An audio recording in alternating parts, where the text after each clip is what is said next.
Welcome to Career Tools. Our guidance on negotiation. Chapter 1, it's all about relationships. Folks, if your knowledge of DISC, high D's, I's, S's, and C's, the perfectionists, the Attila the Huns, the marketers, the team players, if that has helped you become more effective at work, you'll want to seriously consider coming to our Effective Communications Conference. We set the basics of DISC in an hour or so, and then we spend the rest of the day teaching you how finally to communicate effectively, which is to pay attention to what your listener does and communicate in a way that makes sense to them. At the end of the day, you'll be able to read someone in a conversation, determine their major DISC tendency, and then based on that, make some changes in how you deliver to improve the chances that you get harmony and congruence and collaboration and not drama, conflict, and tension. Come see us. So, Wendy, this is our first in a series of casts about negotiation, one of my favorite topics. I like to think I'm really good at it. I think there are a lot of people who think they've out-negotiated me. Isn't that the point, though? To let the other person think they won? Yeah, no, I don't think of myself as letting the other person think they've won at all. I simply have a different approach than most people. The approach we're going to talk about here, hard fought and long won, I guess. Most people believe that negotiation is a zero-sum game. They really do. I win, you lose.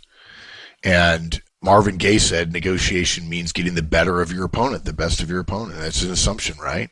It's like a tug of war. And if I pull harder and the little line in the middle of the rope moves toward me, then I'm winning. But Stephen Covey says win-win, right? Yeah. Which is an easy thing to talk about, but it doesn't mean it's not helpful.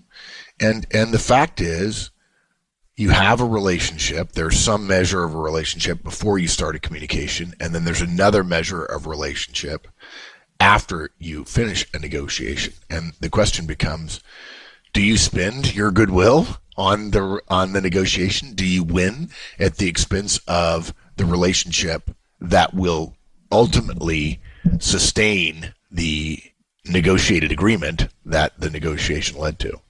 So, give us our outline. So we're going to talk about developing trust by communication. We're going to talk about giving first, which might surprise people, because in negotiations you're normally told don't give anything, be the last to speak. And we're going to talk about preparing for the long term. Good.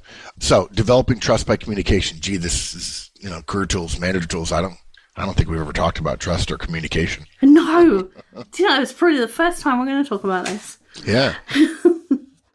The thing is about negotiation that I found when I first went to work and there were things that I had to negotiate with vendors or suppliers or other departments or whoever it was the only model I had was watching my parents deal with, car dealers and phone dealers and internet people, all those kind of things.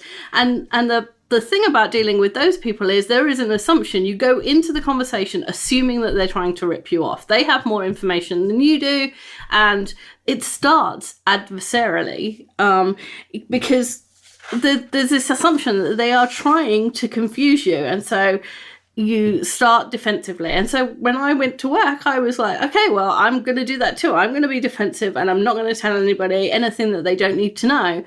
And it didn't work. Yeah, it's funny because knowing your father, there's very few people smarter in the world than him. So the idea that he was on a call or negotiating with someone who believed they were smarter than him probably caused his brain to explode a little bit. Yeah, right? That's true. And so they both had an idea that informed, that illuminated their discussion, both of which were wrong, and both of which were misleading and led to probably difficult conversations. And if you believe you're right, and part of the conversation is in order to get what you want, you have to agree with their point of view, which then therefore proves you wrong, people get really stubborn really fast. And if I believe I'm right and you believe you're right and we disagree, that starts degrading trust. Yeah, there's no place for you to agree. You're standing on opposite sides of the wall, and there's no, the wall's there and you can't get across it. And it really doesn't have to be like that, because especially in the workplace, both people want something out of it. You don't go to a vendor without wanting something that they have. And I guess that's true in your personal life as well, but I don't know, in the workplace, I think information is more free-flowing and, you're being paid to achieve something. Whereas, if you go without cable for a week, whatever. So you have a different set of leverage. And if you change your mindset from my dad's mindset, which is they're trying to get one over on me, to okay, let's work this out together, then magically all the confrontation disappears and you actually start being able to communicate. And that wall comes down. Yeah, this is one of the fundamental principles that has informed what I would consider to be my success in negotiating. Again, with some people who think they probably took me to the cleaners, is that I recognize we both want something out of this. And when you see it that way, and I remember reading the book Getting to Yes about the Harvard Negotiation Project, and it was as if my mind opened up. And I said, oh, I see a better way. And I get more of what I want, and I have less stress and less issues. And the whole point of this intro is to say, if you want a trusting relationship with someone whom you're going to end up negotiating with, the way you develop trust with another human being is by communicating, right? Yeah. And oh, by the way, do that in advance as well. The higher the trust you have with someone else, the easier a negotiation will be. It's okay. If I'm working with someone who is not aligned with me, maybe I'm talking to a client who wants to save money, and I'm wanting to make money, and I believe that our services are fairly priced. The more trust we have, the more likely I'm willing to give a little, and the more trust they believe they have with us, the more likely they're willing to give a little, and suddenly we can agree on several things perhaps and spend more time on the important issues rather than a lot of time on all of the issues, and essentially run down our ability to make decisions and compromise and so on. And we've said this 1,000 times. Human beings develop trust with other people by communicating. By the quantity of communication, how much you talk to someone else, and by the quality of communication. So if I'm negotiating with Wendy, guys, if I want to develop more trust with her in advance and or during a negotiation, I need to communicate more than I would have normally about things that are important to her. The definition of quality of communication in Wendy's mind is, do I talk to Wendy about things that are important to her? One of the things that very few people ask when it comes to negotiating is, what do you guys hope to achieve out of this? And by the way, that leads to a fundamental negotiating principle called BATNA, B-A-T-N-A, which stands for Best Alternative to a Negotiated Agreement. And we won't go through that today. We'll talk about those things in the future, future chapters of negotiation. But the more I talk to her in advance, the more trust we have. And I can't develop trust with someone if I'm not communicating with her. And the more I'm likely to understand what she needs, the more I'm willing to give what I don't. If she wants something really important that's not important to me, then it's more likely that with more people in assuming a professional relationship, I'll get more of what I want if I help her get more of what she wants. And by the way, I know already, after 10 years of recording podcasts, I get a sense when it would be easy for the audience to disagree. Some of you are getting ready to stop listening because you simply can't get it in your head that it's not about winning. And we respect that, and that's okay. And the fact is, your way isn't wrong. It's just really gross and ineffective in the long run, and our way is better. You win more doing it this way. Yeah, but in order to win more, people who are listening right now have to admit that their approach, which is to win at the expense of the other person's loss, is wrong. And there are people who will not deal with that cognitive dissonance. Yeah. But we were talking about quality of communication. So let's help people understand how we judge the quality of communication. Well, yeah, the best example I can think of is if I talk to you about American football, you couldn't care less. That's not a thing for you. On the other hand, if I talk to your brothers about QPR or Bolton or, the British Premier League, okay, that they'll pay attention. Yeah. if you are a gigantic Patriot fan, if you love Tom Brady, when I talk to you about football, you'll want to talk about the Super Bowl, and that's good. Yeah, and if you are that person, then you think Mark's really a nice person because he talks about the thing that's interesting to me. Yeah. Our friend Ari just recently sent us a note about a great post from a guy, may still work at Facebook, but years ago did work at Facebook, and got some feedback about the fact that he wasn't a nice person. And he basically, the title of the blog post is Be Kind. And kindness includes knowing what other people want and talking to them about what they want.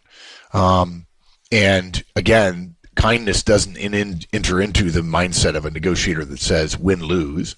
But in fact, kindness includes me talking to Wendy about things that are important to Wendy, getting it out of my head that it only matters what I want, at the expense of perhaps what Wendy wants. And in fact, at the expense of what Wendy wants actually makes me feel good, because I believe in this stupid idea I have that negotiation is win-lose. So what we're saying here is that we want beforehand, as best we can, to negotiate with people whom we have good relationships with.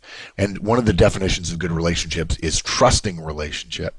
And in order to build trust, I've got to communicate more frequently with those people, and I've got to know enough about them, or get to know enough about them by asking enough about them, that I can talk to them about things that are important to them. So that's the first ramp up. And what that means is, guys, if you don't know who you may be negotiating with in the next year or so, you need the only way to address this in advance, not having a negotiation in mind, is develop stronger relationships across the board. And if you don't know it, if you're a late joiner to Career Tools over the last, I don't know how many years we've been doing Career Tools, 7, 8 years, whatever, Wendy and I will both tell you, if asked us, what is the single most important Career Tools cast? It is developing your network. The two things that make your career: results and relationships. And your network is essentially the listing of your relationships. And so that's step one, develop your relationship. So there are more people whom you know and who trust you, so that if you negotiate with them, it's easier. The second part of it is when Mark learns that he will begin negotiating with Wendy, I don't go into a shell and start prepping for a win. I immediately reach out and say, hey, I know we're going to be talking about this. Would love to hear what your needs are, what your concerns are. Perhaps we can have a cup of coffee, or perhaps we can do a teleconference and we can talk through some things in advance. Maybe what you do is think about, what would I want from their perspective in order to help them feel that I'm going to help them get what they want, and hopefully they will help me get more of what I want. Now, to be clear, some of you are listening and saying, oh, gee whiz, this is dumb. What if Mark gives Wendy more of what she wants, but Wendy has the old win-lose idea, and she doesn't want to give anything up? I can always walk away from the negotiation. If I give up a bunch of stuff and Wendy doesn't, I can walk away, right? And that's where we get BATNA. Or I can simply say, well, I've agreed to this and this and this, but not seeing any meeting it in the middle, I'm going to take those things off the table. I'm trying to reach an agreement. I've negotiated fairly. I've dealt with you fairly, and you're not going to do it. And so I walk away. The second thing, after developing your network generally, is over communicating and learning what it is the other person wants in advance of the negotiation. And the third thing is, in order to develop trust by communication in a negotiation, is you over-communicate during the negotiation about everything, about what you want, about what they want, about what the logistics are, about what the schedule is, and so on. More communication, more agreement about things like the agenda or the meeting location, or being willing to change things, or sharing documentation if, in fact, you're authorized to do that. More communication increases your chances for trust. Or put differently, all things being equal, which of course they never are at BUTNA, all things being equal, two negotiations compared side by side, the negotiation that I can count more communication on is more likely to be useful or valuable or resulting in success for both sides of the equation. So better networks, better advanced communication, and more specific and directed communication during the negotiation. Don't go into a shell. Don't prepare in silence. don't not reach out because it's a game and you don't want to give away your strategy. Wow, I think I just took over this podcast. But I think you did. Love well, that's okay. negotiating. Oh, yeah, I should have just let you write it. Yeah. That's what I should have done. But the thing that as you were saying that, the thing I was thinking was, who would I do more for? Somebody I just met who I didn't know anything about, or someone that I know well? I would do more for someone I know well. Right. Of course I would. Whatever my relationship with them, whether they were a friend or it was a work relationship or whatever, I do more for people that I know well. And so the better you know someone before you go into the negotiation, the better it's going to be for both of you. The more likely both of you are going to give. Yeah. And this goes to that point I was making about the post from the guy who may still be at Facebook, where he basically said, I thought my job was to be right. And his boss told him, I'm going to fire you if you're not careful because you may be right, but nobody likes you. And I know there's a healthy number of people who are listening right now who are high C's. They're perfectionists. You like to dot the I's and cross the T's, and you believe that being right is good. Unfortunately, what that means what you usually, in my experience, and 25 years of teaching negotiation, is if you believe rightness is important to you, then you believe that negotiation is about proving your rightness and getting what you want, and that giving them something in return would therefore be wrong, and you would be unlikely to do that. And you are too rigid to be a good negotiator. Great negotiators are willing to give up all kinds of things that don't matter to them in order to get the one thing that really does matter to them. And if you're not communicating, you don't know what's important to them and what's important to you enough to be able to trade 6 of one for half a dozen of the other. Thanks, everybody. Hopefully that was helpful to you and a good start to our discussion about how to be an effective negotiator. This is Career Tools. Come back next week. Career Tools produces actionable guidance for professionals every week. To receive additional materials via our newsletter and to find products for situations you may face, go to www.managertools.com.